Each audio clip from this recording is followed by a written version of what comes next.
If you've ever done any DIY in the UK, at some point you would have been to B&Q, and if you watch any American YouTube channels, at some point they would have mentioned the Home Depot. Now these two shops look very similar, but are they? Well, today I'm going to take you inside and I'm going to see what the differences are.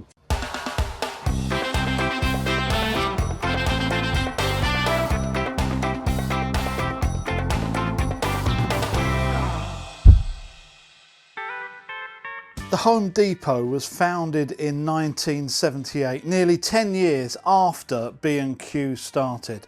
And it began with just two shops around Atlanta in Georgia, but then soon expanded nationally and now operates in a number of South American countries and Canada, and now employs over 500,000 staff across well over 2,000 stores. So I've come to the States to have a look around Home Depot so we can see the differences between Home Depot and B&Q. This one is a sort of average one. It's not the biggest I've been to. It's just outside Nashville in Tennessee. And I'm really interested to see what they've got inside and the prices. So let's go and have a look. Before I even get inside this building, I'm given a clue as to the scale of the operation here and the amount of disposable income that people in the US seem to have to spend on their tools and toys. I'm mostly interested in seeing the tools and the building materials here, but I feel as if I have a duty to cover everything, so I initially head for the garden department, which is absolutely huge and contains a lot more exotic plants than at my local B&Q. And it also contains your standard paving materials. And then I came across their hose section, where I can't believe that people in the US are still using screw-on hose attachments with not a quick connector in sight. A great opportunity for hose lock to expand, you would think. On my way in search of the more interesting departments, I also discovered that Home Depot sells carpet and plenty of it, and a huge selection of home electrical appliances. But I haven't come here to look at carpets and washing machines. Time to find some tools. This is absolutely fascinating.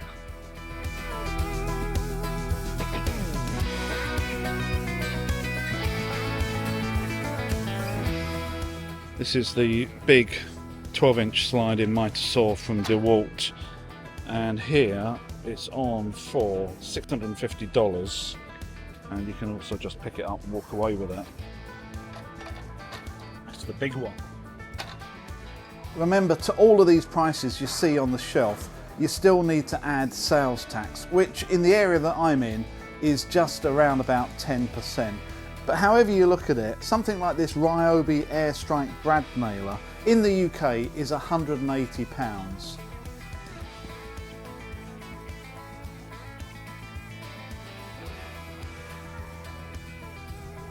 This is all your Milwaukee pack out, including the system that you fix to the wall of your workshop, and you can hang everything on. And they've got all the hangers and all the other accessories here. This is quite a nice one because it means that you can actually open it and get to your tools at the bottom rather than taking all your boxes off.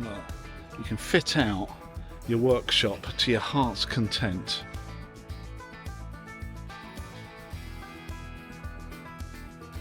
And these are all the other systems. You've got Rigid, even Ryobi do a system, and obviously you've got your DeWalt. There's also quite a big company here called Husky, which tend to do a lot of tools and knives and cheaper tools as well. So they've got their own system. It's really quite extensive. And then you can pack it all up and put it in the back of your massive pickup. So this little Ryobi trim router is, I think, a really good deal. This is $80 plus a bit of tax, maybe just under 90. If that was on sale in B&Q and you're on the Ryobi system, I think that would fly off the shelves, don't you? There is a lot of stock in Home Depot, far more than B&Q. So a couple of DeWalt gardening tools here. We've got the automatic shears for just over $100, and we've all seen those before. This is interesting though. This is a small chainsaw, bigger than the single-handed ones you see, but not a full chainsaw. That's $159. Working off the XR system, so the standard battery, somewhere halfway between the small ones and a proper chainsaw. Now that could be useful. Tools, and just more power tools. So look at all these blades. You know, this is a standard Home Depot. You've got blades, you've got standard wood blades, you've also got metalwork blades as well.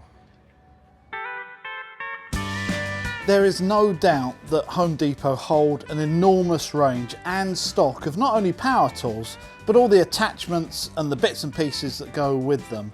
I would say DeWalt, Ryobi and Milwaukee are the biggest brands on offer, with a lot less from people like Makita.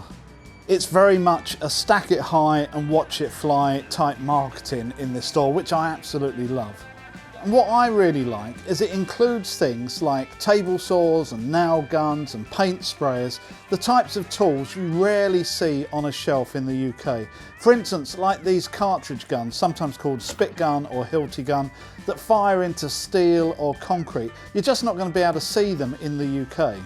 But after looking at all of that, forget about buying a tape measure from here. I've tried lots and lots without finding a millimetre in sight. Now, you're definitely not going to see one of those in B&Q. But I don't think you'd find a Union Jack either. Now, these are the traditional American boxes. I've bought some of these in Costco before now. $10. Really? They also do a mini one, look, a little one with exactly the same type of lid for your bits and bobs. And that's not bad. Two for $5, so that's about £4. If you want a big storage bin, then this is the one. Look at the size of this thing, look. That's a bit too big for the boot of your car. The other thing I've noticed here is how many more staff are actually in the shop. They're everywhere, so if you want any sort of assistance, there's always someone to talk to. So everything to do with flashlights is obviously quite important because they're all sort of locked up. Maybe they lose a lot of flashlights, I don't know. This is a handy little system. This is a ceiling storage system by, once again, that Husky company that you hang from the ceiling of your workshop or your garage. It just comes with a racking system that you tie to the top of your ceiling in your garage or your workshop, and then you can put on, God knows how much. How much does it, what sort of capacity? 270 kilograms, but really it's depending on how good your fixing is. And you definitely wouldn't want to just put that into plasterboard. So this isn't a bad shelving system, all metal, probably standing about maybe 6 foot in total, and ends up looking a bit like this. This is the red one actually, there's two different types, but $199 was $250 for really heavy shelving. Hardly worth building your own, is it? And look at this storage system, I like this one. 3 bins, then back on top of each other. Gives you somewhere to put all your junk.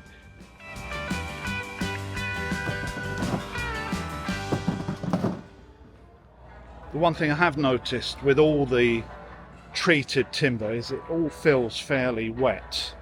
So I think there's a good turnover, and probably this is sort of new on the shelf. So everything you touch is pretty physically damp. So here you go, here's your bog standard 8 foot long 4x2. Sort of similar to CLS, but just pretty standard framing 4x2.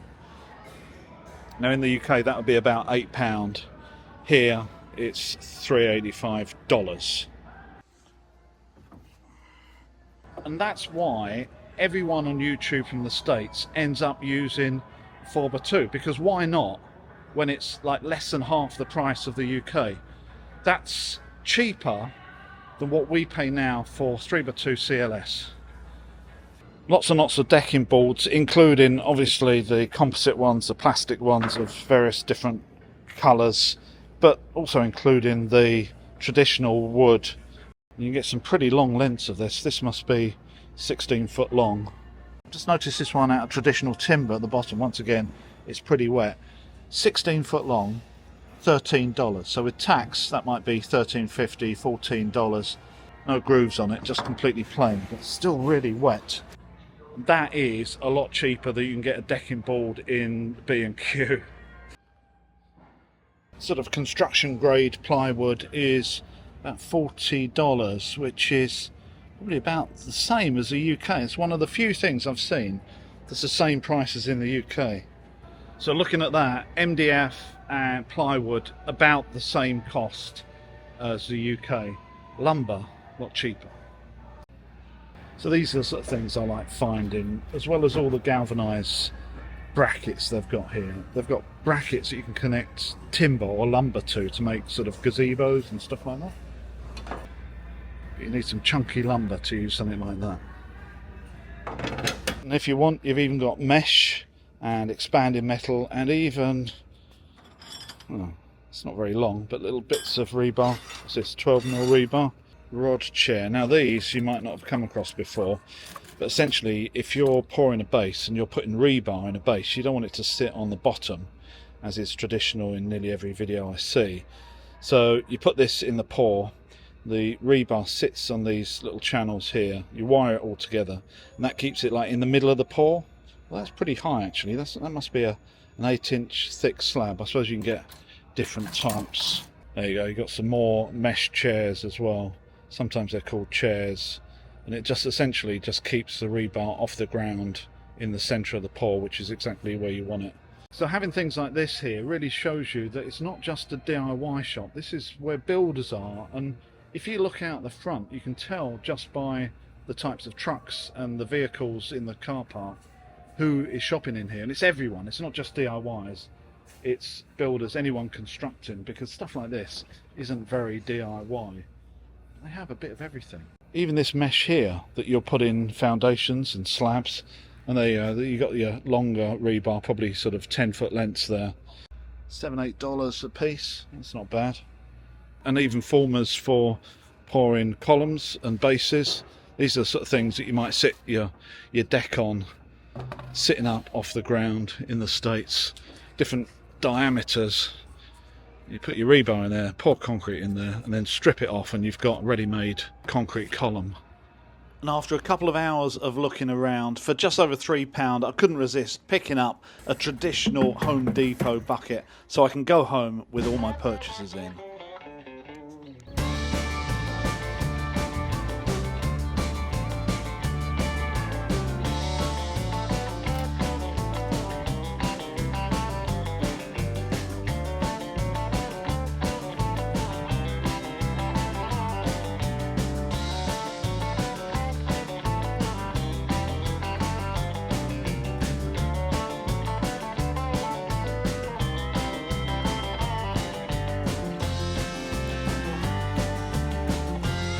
Now this is a different way of selling a door. The actual door comes in the frame, so it all comes as a complete unit.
So there you go, that was absolutely fascinating. It's very clear that a lot of the tools here and to be honest with you, lots of the material, especially the timber, is a lot cheaper than we get charged in the UK. Therefore, these YouTube channels where they've got all the tools, it's not that difficult to be in that position. I hope you've enjoyed this video and you found it absolutely fascinating. Normal service will resume next week. I will see you next time. That's a big one.